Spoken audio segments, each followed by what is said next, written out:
Wondering what's next after graduation? Curious what happens in real-life work? Or do you just need the right motivation from IT alumni of your Espinona? Introducing the ITSL Tech Career Stories Podcast, a monthly series featuring IT alumni from your Espinona, sharing their real-life career journeys in the tech industry. Sa TechCom ko na-experience maging mascot. So, naging mascot ng Voltes 5. Wala bukod sa sapa ka. At first, hindi ako nakakasunod sa kanya kasi marami akong commitment. With Mr. Art San Diego, former CCS SB President Ms. Hanelin Comandante, former ITSL President Geneva May Garcia, and more. So, what are you waiting for?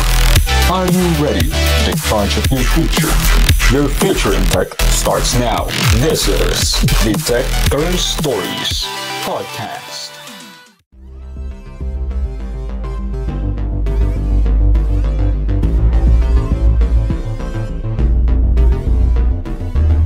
Hello ka-IT! I'm Charlotte, Deputy of the URSP-BS IT Students League, and welcome to another episode of ITSL Tech Career Stories podcast where we talk tech, student life, and everything in between.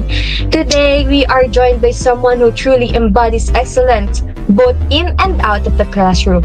She's a proud cum laude BSIT graduate from the batch of 2024. She's currently working as an eChat support specialist in Canada's telecom sector with Quantrix. And that's not enough. She's also juggling freelance work as a UI UX designer with not just one, but two active clients. Now, let's talk about her student leadership journey. So sit back guys, this is so long. Back in 2022, she started as the PIO for the CCS student body. In 2021, she took the reins as the CCS student body president and ITSL deputy. Then in 2023, she served as the Vice President of the Iconex Student Society and the PIO of ITSL. Then most recently, she ended her term strong as the Vice President of both CCS Student Body and the graduation class of URSB in 2024. A woman of vision, commitment, and undeniable impact. Let's give a warm welcome to Miss Lorraine Joyce Galope. Hello, Ate Lorraine! Hi! Hello!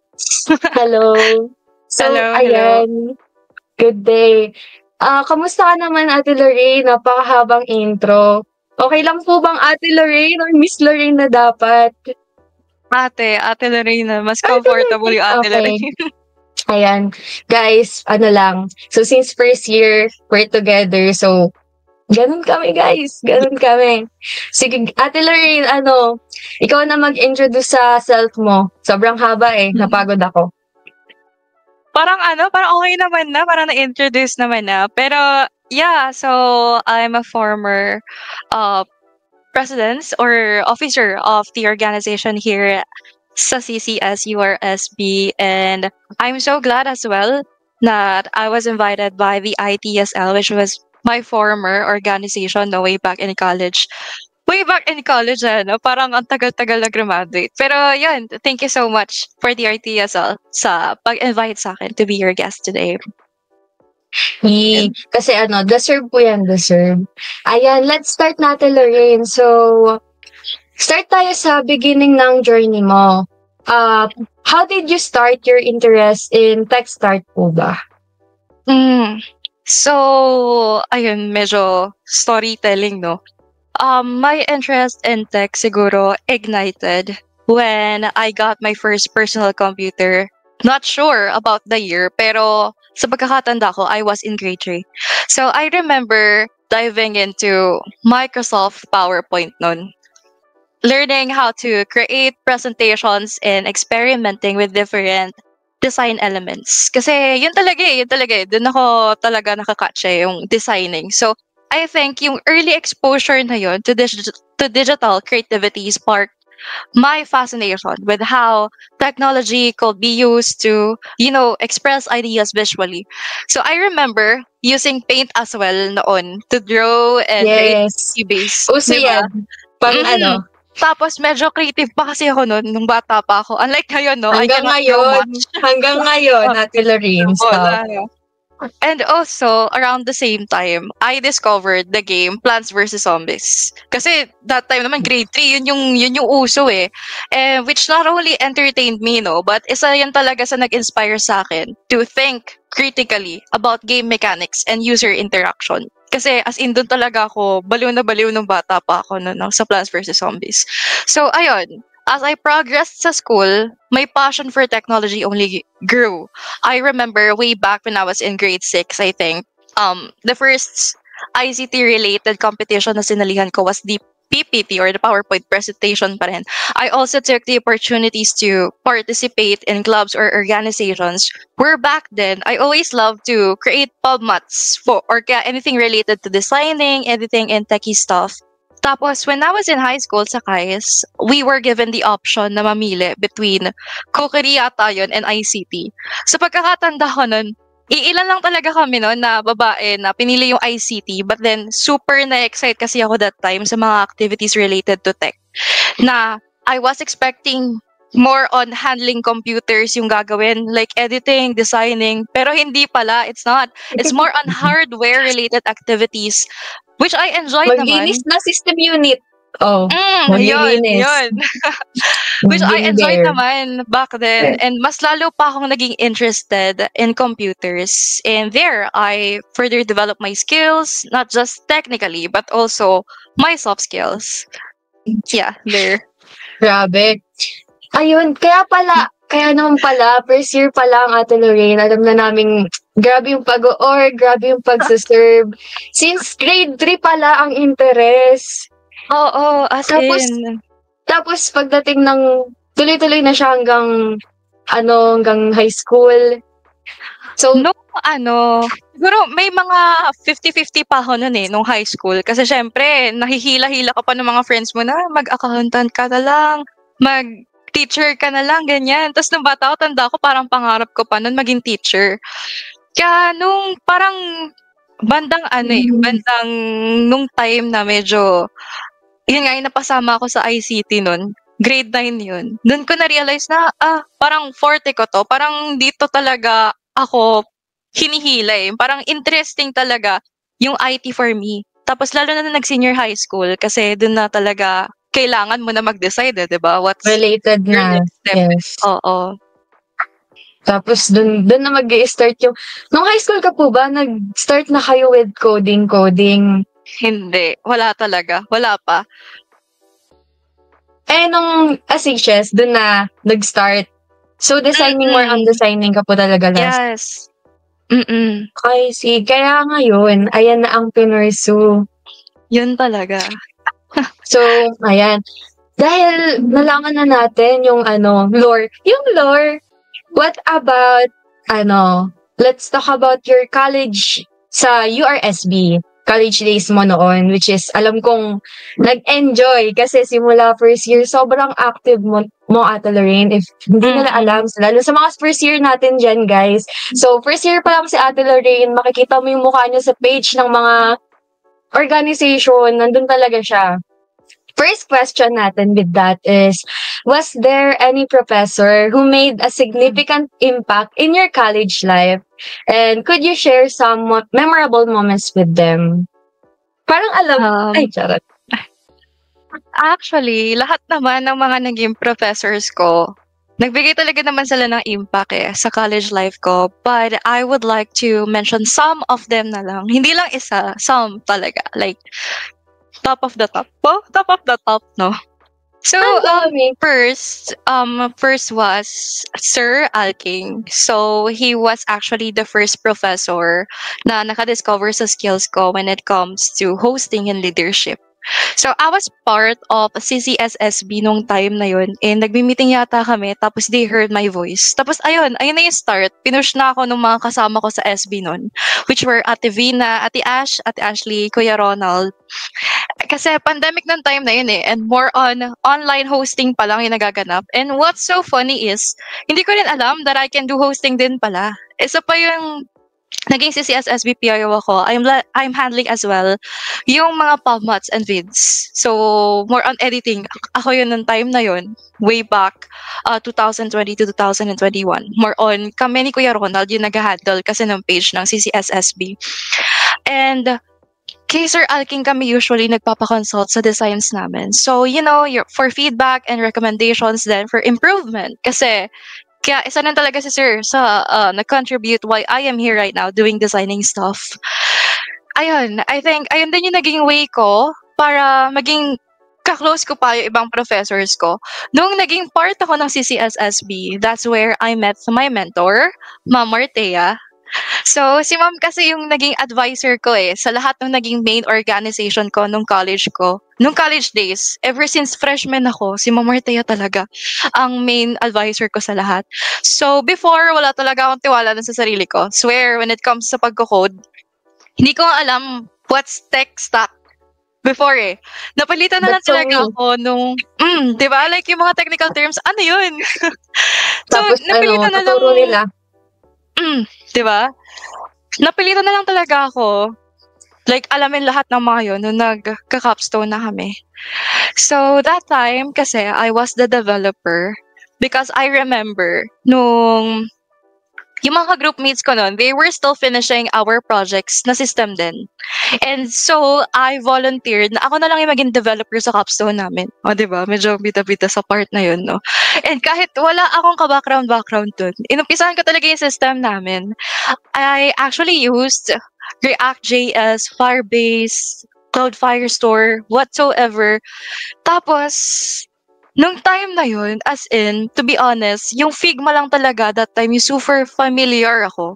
Kasi, di ba, designing. As in, yun lang talaga yung familiar ako, yung Figma lang talaga. Yeah. The rest, yung mga coding Design. stuff. Wala. As in, though, I mean, tinuturuan naman tayo, di ba, nung mga basic, syempre. But sa IT kasi, you really have to self-study. Kung gusto mo mas lumawak pa yung knowledge mo and create a good portfolio for yourself.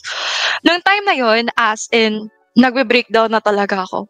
Third year yun. Kasi di ko sure kung magagawa ko ba yung gusto nung panels para sa system namin. Kasi syempre, umaasa lang din ako sa mga tutorials na and lessons online. Tapos nag-experiment pa ako. So, si Ma'am Martea, lagi niyang sinasabi sa akin na kaya ko naman daw gawin. Nagdadoubt lang ako sa sarili ko na I just have to be confident sa skills na meron ako so that I can finish the project we proposed. Kasi yung as in, ang pinropose ko pa nun was a website, a social media website Napakalawak niya and napakalaki ng system because it's social media. Tapos, I remember, every time na may matatapos ako na features, nagsasuggest si Ma'am ng bagong feature or kaya design sa system namin. Na-overwhelm na. Di ba? Nakaka-overwhelm siya. Siyempre, babalik na naman ako sa umpisa. Magda-doubt na naman ako sa sarili ko na hala, hindi ko kaya yun. Hindi ko alam kung paano yun gawin. And she'll always say na, no, kaya mo yan. Kaya mo yan. Ka na naman. Yeah. And what's great is, I use that pang-motivate sa sarili ko na, yeah, I can do better. Na kaya ko, kaya nasasabi yun sa akin ni Ma'am was because she knew na kaya ko naman talaga. And after all my hard work, I competed at Research Congress last year. I did not win. But that satisfaction now, we completed that capstone because of her motivations and shared knowledge, plus the friendship, was still the best reward that I've got from that experience. Yun talaga. Tapos, another professor was Sir JR, Sir Rudolph. He was actually one of the professors that I looked up. The way he speaks, his skills, his background, di ba? As global project manager. Yes. Grabe. Being a global project manager is one of my goals in the future. As in, it motivates me talaga every time na pinapakilala natin si Sir Rudolph. And my experience with Sir is he always loves to assign some activities that involve presentations. So, I really love presenting and it hones my soft skills din kasi talaga. So, sa field kasi natin, hindi lang talaga dapat technical stops ang dapat nating matutunan eh. We have to sell ourselves. We have to learn to communicate, to give empathy, or be better in decision making. And I think that's what I got from Sir. So, lastly, no? Sa discipline naman, yes. Sa discipline, kay Sir Jason and kay Sir Colada. As in kasi sa mga professors na na-meet Sir Jason. Di ba? Sila talaga yung mga kinatatakutan ko before. Kasi what's great about them, they really give students the pressure na mafe-feel mo talaga once na nasa field ka na. They set expectations and create activities na matcha-challenge yung students to do better from time to time. Na at first, nakaka-pressure, nakakataranta, but then you'll realize talaga na it's needed pala pag nandun ka na sa field para mag-improve ka. Yes. 'Di ba? So, si Sir Jason before, story time, as a working student, pinagsasabay ko kasi dati yung work and online class. So, second year ata ako nun. That time, nagle-lesson siya, then biglang nagpa-on-the-spot coding siya. Yung work ko was chat support. So, I have to respond agad, di ba, sa client ko or customer ko at that time. Tapos, nagpapakode siya. So, syempre, may time limit lang yun. Ayun, doon na-challenge talaga yung skills ko to multitask. Alam ko talaga mali-mali pinag-code ko nun eh. Pero great thing is that I learned from that mistake. And make sure ko na next time I won't do the same thing again. Tapos, it happened as well with Sir Colada. So, he made sure na we'll do self-studying, which for me is the best talaga when you're in college. Kasi hindi naman pwedeng aasa ka lang sa textbook di ba? Yes. Aasa ka lang sa binibigay sa'yo ng mga professors. Laging sinasabi na ni Sir sa amin, hindi lahat ng mga bagay ibibigay sa inyo. You have to experiment. You have to discover or to use your tools. So, yun. Sa mga hindi ko na-mention, baka may sumawalaw no? Pasensya na po, pero swear, each of them gave an impact sa college life ko. I just can't discuss lang talaga at once. Ayan. Totoo. Hindi ako makasingit kasi sobrang totoo ng sinabi from Sir Alking sa designing. Dama yan sa CCS days. Tapos, si Ma'am Thea na magpupush, yeah. Mentoring, diba? Yes. Tapos, Sir Jason, pahirap sa buhay ang mga activities niyan, Sir Jason, when I catch you. Tapos si Sir Rudolph, ang saya ng klase. So, ayan, I can vouch everything. So, parang makikita mo sumakses ka pag sila yung mga mentors mo. So, ayan, with that, nabanggit mo kanina, Ate Lorraine, yung mga organizations mo. And I want them to know more. Paano ba nagsimula yung pagpasok mo sa organization, kung parang gusto mo ba talaga yung pag-org, pagsaserve, and ano ba yung mga natutunan mo na pwede mong i-share sa mga first years and other levels natin na makakatulong sa kanila? Sige. Actually, nung first year ako, nung time kasi na yun, di ba, online lang, pandemic kasi. Tapos sabi ko na sa sarili ko, ayokong maging boring yung pagka-freshman ko. Kasi di ba, first year ka, tas pandemic, di mo man lang din naranasan, di ba, graduate face-to-face. So sabi ko nun, gusto ko ng something challenging sa life ko nun. Tapos, tanda ko nun, may niyaya ako ng mga kaibigan ko kasi may nag-announce na sa GC, sabi, open daw ang CCSSB. Parang naghahanap sila ng office, gustong tumakbo as officers. Nung time na yun, sabi ko sa mga kaibigan ko, 3 kami nun Sabi ko, uy, sali tayo. As in, nagyayaya ako na ng kasama. Sabi ko, sali tayo para di naman boring, ganyan, para may gagawin tayo sa school. Tapos sila nagda-doubt sila. Ako nun, nagda-doubt din ako. Like, kaya ko ba mag-isa, ganyan. Ang ginawa ko, chinat ko agad yung nag-message nun sa GC. As in, nag-chat ako, di ko nag-alinlangan, nag-chat ako agad. Sabi ko, gusto ko ba sana mag-apply? Ganyan. Tapos, tanda ko nun, ang ina-applyan ko extrovert. Di ba? Like, grabe. Sabi ko nun, ang tanda kong ina-applyan ko lang that time was a position sa Iconic Student Society. I think parang PIO yata yun, or ano ba? Basta parang ganun, alam ko PIO lang eh. Sa Iconic Student Society. Kasi, ang tanda ko, pagpapakilala nila dun sa Iconic Student Society was more on handling seminars, ganyan, mga Yes. trainings. So sabi ko, sige, dito ako mag-a-apply. Kasi baka pag nag-SB ako, agad-agad, ma-overwhelm ako. Mabigla. Baka hindi ko kayanin. Oo. So yun na, na-meet ko na yung mga potential candidates nun. Tapos, nagulat ako, nagpapalitan ng position. And then, bigla akong naangat for Iconic Student Society, secretary. In which, tinanggap ko naman. Sabi ko, okay, sige, okay, kaya ko naman yan, secretary, ganyan. Tapos, after isang meeting ulit, kasi parang nagdi-discuss kami na parang nag-usap-usap kami what are the platforms na gusto namin gawin, lalo na pandemic, ganyan. Syempre, si ate mo, medyo bida-bida, nagsishare ako ng thoughts ko nun, kahit first year ka pa lang, di ba?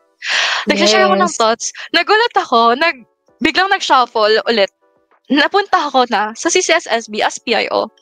So, ayun. Doon na nag-start siguro. Kasi nung time na yun, super active din ng mga officers na na-meet ko. As in, sila din talaga yung isa sa reason kung bakit nagstay ako as student leader. Kasi nung time na yun, lahat active eh. Lahat active, lahat nagpa-participate, nagko-collab. So, nung time na yun, sabi ko, okay naman pala, hindi siya mahirap. Masaya. Because Yes. masaya siya. Oo, diba? Ganun naman sa org eh. Hindi ka mahihirapan as long as lahat tumutulong. Lahat masaya. Active. Lahat Yes. active. So, nung time na yun, ayun, sabi ko, sige, go lang. Kahit anong ibigay sa akin na project or kaya ibigay sa akin na utos ng mga mas mataas sa akin nun, go lang talaga ako, as in. Tapos, nung time na yun, syempre kasi, ang mga atit kuya ko nun before, magka-capstone na sila. And mag-OJT. So, sabi nila, kailangan na ng someone na magte-take over ng Magmamanage. position. Yes. Yes. So, nung second year ako, as in, pinilit nila ako mag-president. Sabi nila, ikaw na lang mag-president, kaya mo naman. Kasi, super, super okay ka makipag-communicate with the other people. Tapos, kaya mo naman mag-lead. Tapos, kaya mo naman mag-reach out kahit kanino, hindi ka nahihiya. So, sabi ko, kaya mo ba? Overrated. Parang, diba, na second year ka pa lang, ikaw na yung magte-take over as SB president. So, nung time na yun, pandemic pa rin naman, online class, kinaya ko naman siya. Because all of the presidents naman nung organization that time, super friendly. As in, parang magbabarkada lang kami nun eh. Kahit medyo mas Ahead sila. mga ate at kuya Yes. sila sa akin. Yeah. So, nung time na yun, sabi ko, gusto ko sanang kumuha pa ng other Level. people, from the other level. Kasi nung time na yun, ako lang yung medyo mababa nung time na yun. Second year. 'Di ba parang baby pa nila ako nung first year ako. Nag second year ako, kumuha ako from a freshman. Kaso nung time na yun, siguro struggle din sa mga batch na yun nung time na yun kasi mahirap din naman pag sabay-sabayin talaga online class eh. Hindi sa lahat ng time kasi may money and time sila to do online meetings, 'di ba? Kaya sabi ko Yes. na sa sarili ko, kapag nag face to face, gusto ko active pa din ako. And gusto ko may makuha ako from other year levels na alam mo yun, may isa-shape natin as someone who can lead as well the college. And nakuha ko kayo, Lila Williams. So I was, Grabe talaga. diba? Ang pagiging I'm so proud extrovert. of you guys.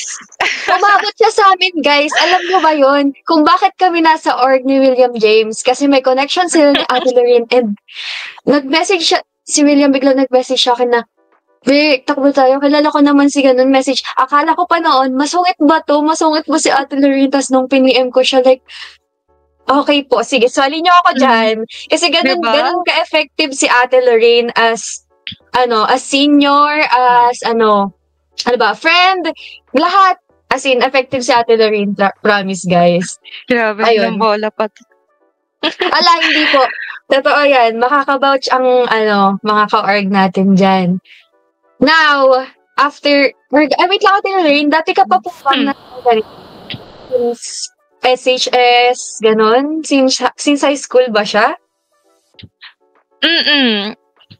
Siguro nag-start siya nung ano kasi, like, nung high school, mga officer ka lang sa ano sa classroom. Tapos nung parang nag-senior ako nun, no, parang fourth year high school, yan, nasali na ako sa organization sa school.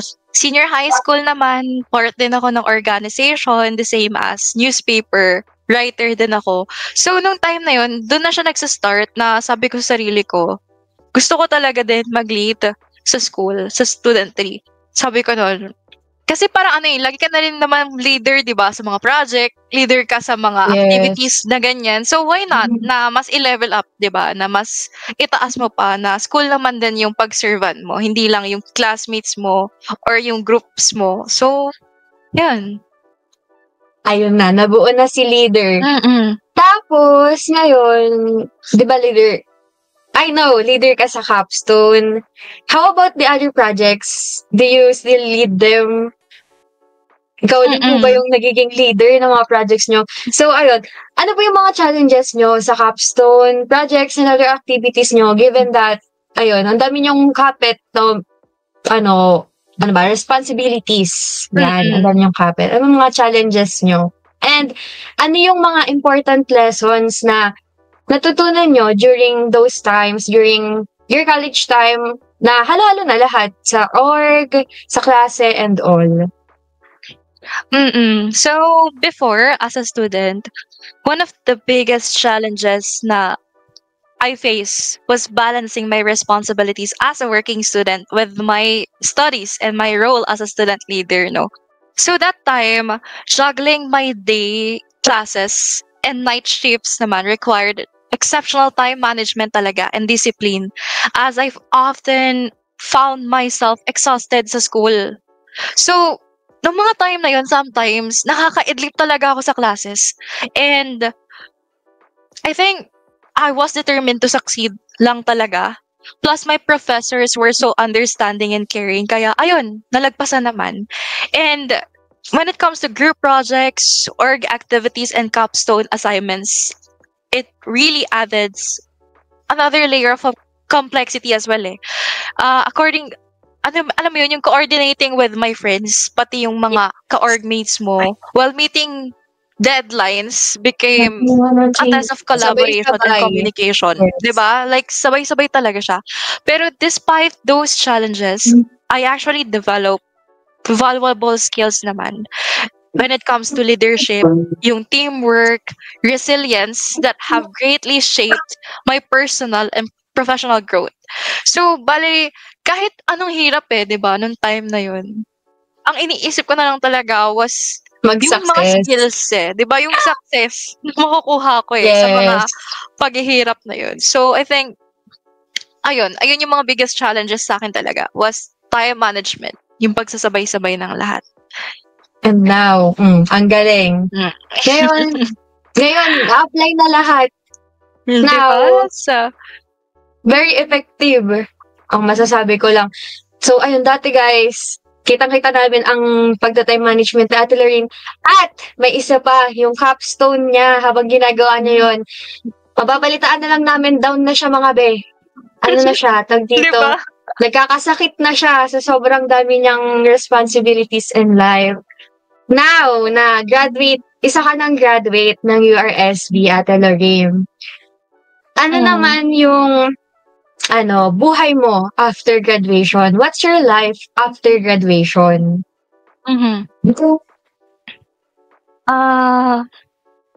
Siguro singit ko din muna yung important lesson nakuha ko that time when I'm still juggling those challenges.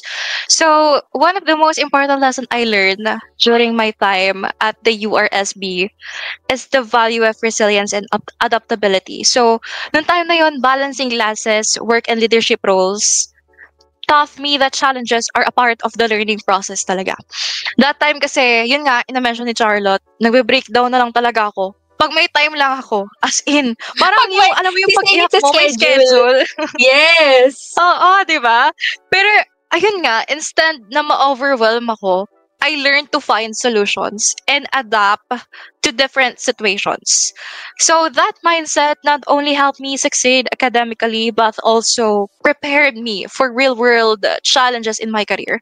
Kasi not all the people will understand your struggle di ba? You just can't give Totoo. reason sa client mo na you cannot finish this because may pinagdadaanan ka. You have to be fully present, like emotionally, mentally, physically. Nobody cares about your personal life once you're already in the field.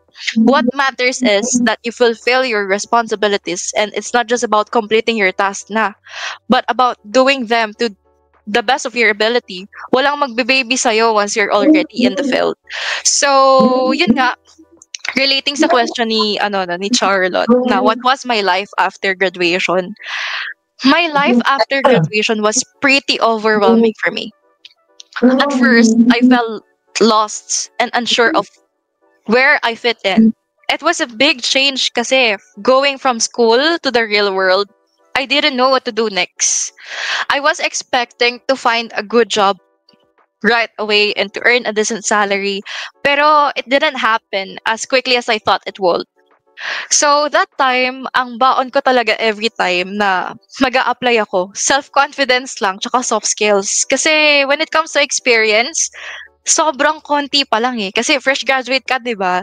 So, for me, or for them, natutunan ko talaga to sa mga HR na nakausap ko the time when I was still applying. One of the most important skills na tinitignan nila lagi is yung soft skills and the self-confidence. Kasi they're looking for someone who can sell themselves confidently. Na, yeah, they know you're good at this, you're good at that. Pero syempre, before nila makita yung skills mo, you have to be good sa mga interviews muna. Kapag nalagpasan mo na yun, doon naman tayo sa technical skills mo Honestly, when I compare myself to the other applicants noon, last year, I realized that I still lack experience and my portfolio is not fully ready yet. I have applied before as project coordinator kasi dun sa post nila nung time na yun, fresh graduate. Okay lang basta fresh graduate. I really want to be a project manager in the future kasi, di ba? So sabi ko, gusto ko mag-apply as project coordinator. Ang layo sa current job ko, di ba? UI UX designer, di ba? Tsaka chat support. But going back, they always ask what my experience was related to this job. Wala talaga. Because I work as an e-chat support and my internship was in e-chat support as well. They said I was qualified to be a support analyst or technical support representative. Pero ayoko ng job na yun. That's not the job that I want for myself. So, sabi ko sa kanila, I want the project coordinator role. O, di ba? Ang kulit So, what I did was showcase my capstone project. O, di ba? I showcase my capstone project na I highlight my dual role as the developer and the designer of our capstone. Along with my project management experience. So that's a green flag for them. Plus points pa na naging working student ako while being a student leader kasi raw it reflects on how I manage my time and projects. So bago yung interviews, parang tips na din to. Bago yung interviews, lagi ako nag-research tungkol sa mga specific roles na gusto kong makuha. Kasi hindi lang talaga ako nag-apply as project coordinator. Ang dami kong in-applyan nun before na iba't ibang klaseng, alam mo yun, role or position, basta tumatanggap ng fresh graduate. So, tinitignan ko yung mga possible questions nila, anong technical skills yung kailangan, pati na rin yung values at culture ng company, tsaka yung mga recent news about them. Ano lang yun, like parang para aware lang ako about them, na mapakita ko sa kanila kung gaano ako ka-interested sa position na ina-applyan ko sa kanila. And so far, it works. Hindi pa naman ako na-reject sa mga na-applyan ko before. Though, ayun nga, maybe I'm just looking for more. Kaya siguro hindi ko na-accept yung mga offer na meron sila for me. So, indeed, siguro madaming makaka-relate sa akin dito na mga fresh graduate, no? Searching for a job was not that tough. Hindi siya ganun kahirap kasi napakaraming naghahanap ng trabaho. Siguro ang mahirap was your expectations. For me, my expectations for my salary rate though was the real struggle. I wanted to earn enough to be independent eh. Na many entry-level jobs offer much less than I had hoped for. Nahala, sa reality pala, ganito pala siya. Na ganito pala yung offer, ganito pala yung price namin as someone na kukunin nila, di ba? Dito ako pinapagalitan ng mga professors ko before eh. I think, saksi ka naman doon, Charlotte, na kapag nagkukwento ko na, So, I actually got an offer nga po dito eh. Tapos magugulat sila, sinayang talaga? Wow, magandang company yan, tinanggap mo? Yes, Tapos, yun sabi ko, naman. di ba? Hindi po eh. Kasi ang baba ng offer. Hindi ko in-expect na ganun. So, syempre, papagalitan ako ng mga professors ko nun, di ba? Na bakit? Siguro, I was expecting more. Because I am already earning more. This is not to brag, ha? I am already Ikaw- earning more. And I know Since it's not something, nag-work. di ba? I know it's not something na dapat tularan nyo. Siguro kung babalikan ko kasi yung days na yun, maybe I'll grab those offer kasi it's a great opportunity for me because it's from a great company talaga. As in, but then maybe naging greedy lang ako that time na I was expecting for more. Though everything happens for a reason naman. I was fortunate enough to meet two wonderful clients no who are really great. And I also feel lucky to have coworker who's a developer as well. We collaborate regularly on projects together. So, yeah, that's where napunta ako sa UI UX designing. Ayun. Long story short, kung saan ka, hindi mo makukuha yung gusto mo, lahat ng gusto mo, pero, ayun, nasa sayo yung Oo. decision. Now, Kasi di ba? Ay, sige. tuloy ka lang. Sorry. Go. Kasi 'di ba I'm expecting or I really want the project coordinator job eh. However, I think hindi talaga ako dinala pa doon as of now. Siguro someday, but as Hindi of now, pa. hindi pa ako for Yes. that. Yeah. Baka next year, 'Di ba? ayun. Since dati, like, second year, working ka na, right, Ate Lorraine? Mm-mm. May I know if ilang taon na po kayong working sa tech field? Kasi, alam ko, si second year, nasa loob na kayo ng tech field. And ano yung mga previous milestones or achievements nyo? And same skills ba? Kasi na-mention yung mga soft skills and etc.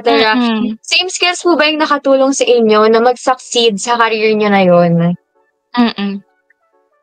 So, yeah, I'm not sure how others say it, but I consider my experience sa eChat support as part of the tech field because I handle US telco for a year and then Canadian telecommunications account naman for 2 years. Tapos, as an eChat support, I actually developed the essential soft skills like yung effective communication, problem solving, the customer service, and working in telecommunications means hindi lang ako nagpo-provide ng support, but also I'm constantly engaging with technology at understanding as well how it impacts users. So yung experience na yun gave me insights into customer needs and technical challenges, diba? Which I believe are crucial in any tech-related role talaga, including sa work ko as the UI UX designer. So in addition sa experience na eChat support representative, I've been working for 6 months with 2 clients naman sa UI UX designer role. So in this role, I've been able to apply my skills in user interface and user experience design, focusing on creating intuitive and engaging designs na nag-enhance the user interaction. So I've been involved in various stages of the design process, and it was from conducting user research, creating wireframes, to prototyping and testing designs based din sa user feedback. So those experience helped me bridge the gap between understanding user needs, which I honed in my support role, and then creating effective design solutions naman also that resonate with the users. So regarding naman sa milestones ko or achievements that I'm particularly proud of, one milestone I think I'm particularly proud of in my time as a designer was when I redesigned a system for one of my clients. So, the previous design was confusing for users eh. Many people from their team were dropping off during the sign-up process. Sign-up process pa lang, hindi na maka-sign up sila users. So, hindi nila natatapos Grabe naman. sign up. Diba? Like, ang question ko, for me, why? Bakit? Paano? Anong nangyayari? Bakit hindi makapag-sign up? So, I started by conducting user research muna to understand their pain points. So, after gathering some feedback to the users, yung from their team or from their department, doon ako nag-create ng new wireframes and prototypes with much simpler layout and clearer instructions. Kasi baka doon nagkakaproblema, di ba? Sa layout, sa instructions even. So, I also made sure that the colors and the buttons were more user-friendly. Yun talaga. Yun na-discover ko sa UI UX designing. Na hindi sa lahat ng time, iisipin mo yung aesthetic. Kailangan talaga nasusunod or yung alam mo yun, kailangan Comfortable user-friendly yung talaga siya. nagamit. Oo. Yes. Because sometimes it's confusing din kasi, lalo na sa mga hindi techie. So, once the new design was launched, grabe, as in, sabi nila sa akin nun, 30% increase in completed sign-ups talaga, yung nangyari within just a month. So, alam mo yun, like, super simple lang for me as a designer yung ginawa ko. But then, it's a big impact na pala for them. Now, this showed me how important good design is in helping users achieve their goals, and it was rewarding for me, di ba? Na my work made a real difference in user experience. So, ayun, I think, ayun pa lang yung makakonsider ko as of the moment as one of my milestone. Kasi, nagsistart pa lang din ako. Yes. Alam mo yun, madami pa akong kakaining bigas, sabi nga nila, sa milestone pa kung masihigit pa yung hinahanap ng iba. So, yun. Hindi. Alam kong marami pa. Marami pa. Tapos hindi lang kinoconsider ng isa dyan na milestone niya yun. Pero ayun, simula college, sobrang daming pinagdaanan ng isang Lorraine Joyce Galope. So now, papunta na tayo sa last part, mag-wrap na tayo. And before tayo mag-wrap, gusto ko makarinig ng advice ng isang Lorraine Joyce Galope na sobrang daming struggles, challenges na pinagdaanan na ginusto niya din. Gusto niya ng challenge eh. Ayan, binigyan siya ng challenge. So, Ate Lorraine, before we wrap up, could you share some advice and motivation sa mga other IT students or kahit hindi IT students, let's say, students from our college na road to tech life and etc. So, ayun kasi, bale, noong time na nasabihan niyo ako na isa ako sa i-interviewin, na-pressure din talaga ako. Kasi, di ba, sabi ko, bakit ako? Ang daming mas successful na alumni. Kasi, I still do not consider myself successful pa. Kasi nakakahiya sa ibang alumni din na sobrang successful na as in sa field na to. Plus, I still consider myself as fresh graduate, Pero I think, first, I'm going to tackle muna yung skills, no? Pero, a few skills and attitudes that I think really helped me along the way. First is yung effective communication. Super importante to, lalo na sa UI and UX designing, kasi kailangan mong mapresente ng maayos yung ideas mo sa team and sa clients.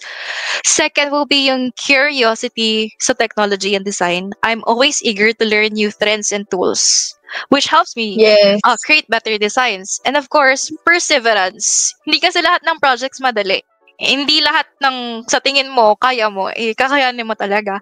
So, ang importante doon, hindi ka sumusuko sa ginagawa mo.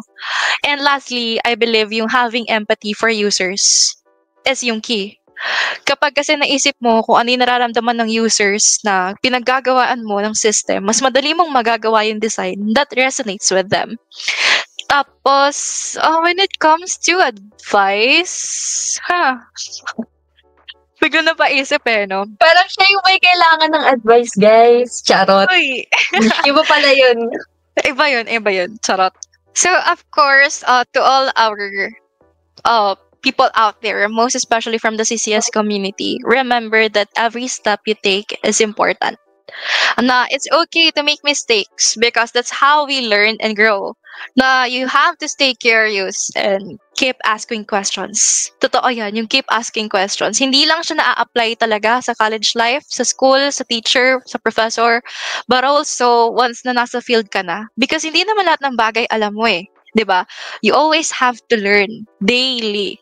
So do not be afraid to seek help from others, and tandaan nyo na teamwork is really powerful. Na you have to set small goals for yourself as well, and you have to celebrate every Small achievement, no victories. matter how small. Yes, 'di ba? Na you have to believe as well in your abilities. Do not compare your journey to others. Everyone has their own path, and what matters is that you keep moving forward. Na you have to stay passionate as well about what you do, and most importantly, have fun along the way. You know, you've got this. Di ba? Huwag natin kalimutan na, Totoo. di ba? To have fun. Yeah, self-worth. Self-worth. Self-worth. Given that meron kang tina-target, Ate Lorraine, so before we go, meron kang tina-target na gusto mo talaga work. What's your plan? What's your plan after this? What's your upcoming plans sa tech industry? Like, may plano ka po bang umalis ng charot? Umalis ng bansa? Like, maglilipat ng company after 5 years, 10 years maybe? Hindi ko pa siya actually naiisip. For my upcoming plans, I'm really focused on leveling up my skills talaga sa UI UX design. And I'm looking to take some online classes pa talaga, online courses to dive deeper into user research and interaction design. Kasi gusto talagang maging well-rounded pa sa field na to. Tapos, another big goal of mine is to eventually transition into a project coordinator role. Kasi yun naman talaga yung gusto ko, diba, was project management. I really want to take or be part of projects and help guide teams to create amazing designs. And I think background in design will really help me understand both the creative and practical aspects of projects. So, on the personal side naman, looking forward din ako to travel a bit to get some inspiration, di ba? And I want to spend more quality time with friends and family kasi sobrang importante din yun na di natin kailangan, di ba, na more on work. Kailangan work-life balance din. So, I'm thinking as well to join some design meetups or workshops as well to connect with other designers pa and maybe collaborate on projects. Kasi gusto ko rin sana magkaroon ng personal design or project na mapepresent ko kasi baka yun na talaga yung magpabuwis pa sa confidence as well sa career ko, diba, to pursue my dream. And yeah, I'm super excited to what's ahead of me. Grabe. Sobrang organized. Hindi, kung sa POV ng lower level, as someone nakasama si Ate Lorraine, sobrang, parang, alam niyo yung kahit nag-struggle siya, sobrang organized no alam niyo yung gusto niya sa buhay, which is, ayun, hindi lahat ng tao ganun. So, alam ko na yung mga words na sinabi ni Ate Lorraine is hopefully makatulong sa other students na nag-struggle. Alam natin, hindi lahat alam yung patutunguhan. Hindi alam yung path na gusto nila. Like, ayan, ako din, iniisip ko, after graduation, ano bang mangyayari? Ganon. Tapos, ayun, explore. Ayan, ang natutunan ko kay Ate Lorraine is mag-explore. Ayan, i-balance ang life and, ayun, mahalaga pa rin yung sarili mo. Aside sa work. Pero ayun, gusto ko din mag-succeed. And sana, natutunan din ng iba yon kay Ate Lorraine. Last na to, Ate Lorraine, any promotions, final words, or shout out na gusto mong gawin? Go! It's stage is yours again. Promotions, so, siguro, at first, I'd like to give a shout out to everyone sa ating CCS community for your hard work and dedication, no?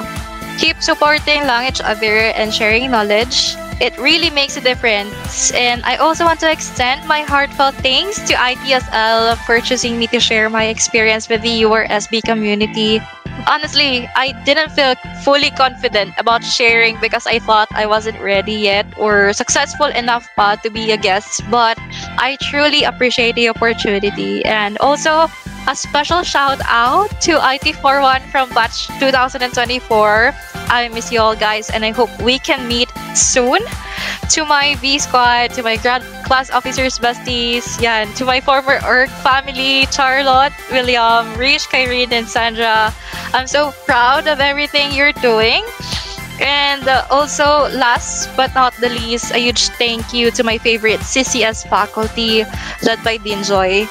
Your support and the opportunities you've given me mean so much. I really appreciate it all. And isa kayo sa naging reason why I'm still here sa current, alam mo yun, current position ko. Siguro without all the experiences or challenges, maybe mahirapan pa ako mag-adjust. But due to all those challenges, I'm super grateful talaga. Natuto na. Oh, natuto na. Natuto na.